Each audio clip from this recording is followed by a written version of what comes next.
সরস্বতী পুজো করলে উদ্যোক্তাদের রাত পাহারা দিতে হবে মণ্ডপ। পুলিশ আধিকারিকের এমন নির্দেশ ঘিরে শুরু হয়েছে বিতর্ক। সরস্বতী পুজো কমিটিদের নিয়ে বৈঠক করেন মালদা জেলার পুকুরিয়া থানার দায়িত্বপ্রাপ্ত পুলিশ আধিকারিক ইন্সপেক্টর বাপন দাস।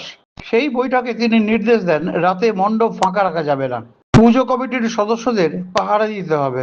এছাড়া পুজো করতে হলে নিতে হবে পুলিশের অনুমতি, নির্দিষ্ট সময়ের মধ্যে মাইক বন্ধ করতে হবে। একাধিক এমন নির্দেশিকা সমাজ মাধ্যমে ভাইরাল হতেই শুরু হয়েছে জেলা জুড়ে বিতর্ক। আমাদের পুকুরিয়া পুলিশ স্টেশন কি জন্য এসেছিলেন?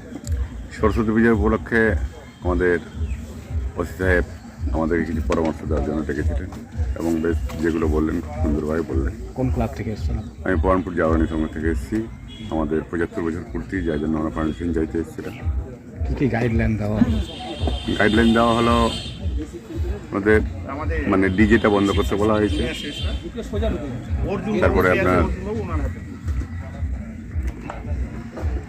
সেটা হচ্ছে মণ্ডপ ফাঁকা না, সবচেয়ে বড় গাইডলাইন মণ্ডপ যেন রাত্রিবেলা ফাঁকা না থাকে, এটা হলো সবচেয়ে মানে প্রথম গাইডলাইন। আর কোনো রকম জরিমানা না হয় তার জন্য সচেতন থাকতে হবে, ভলান্টিয়ারকে অ্যাক্টিভ থাকতে হবে। কোনো অনুষ্ঠান হলে, প্রোগ্রাম হলে যাতে ভিডিওটা দেখলাম এবং সেখানে এই ব্যাপারটা শুনলাম যে তিনি বলছেন উদ্যোক্তাদের মূল দায়িত্ব হচ্ছে রাত জেগে সরস্বতী পূজার মণ্ডপ পাহারা দিতে হবে, সুরক্ষার দায়িত্ব পুলিশের। আর সরস্বতী পূজা করে বাচ্চা বাচ্চা ছেলেমেয়েরা, তারা রাত জেগে পাহারা দিবে। আর তারা রাত জেগে পাহারা দিতে গিয়ে যারা সরস্বতী পূজা বন্ধের কথা বলছে বা শাসক দলের যারা সরস্বতী পূজা করতে বারণ করছে, তাদের সঙ্গে যখন গন্ডগোল হবে পুলিশ আবার সেই উদ্যোক্তাদের কেস দিবে, দিয়ে তাদের জেলে পড়বে।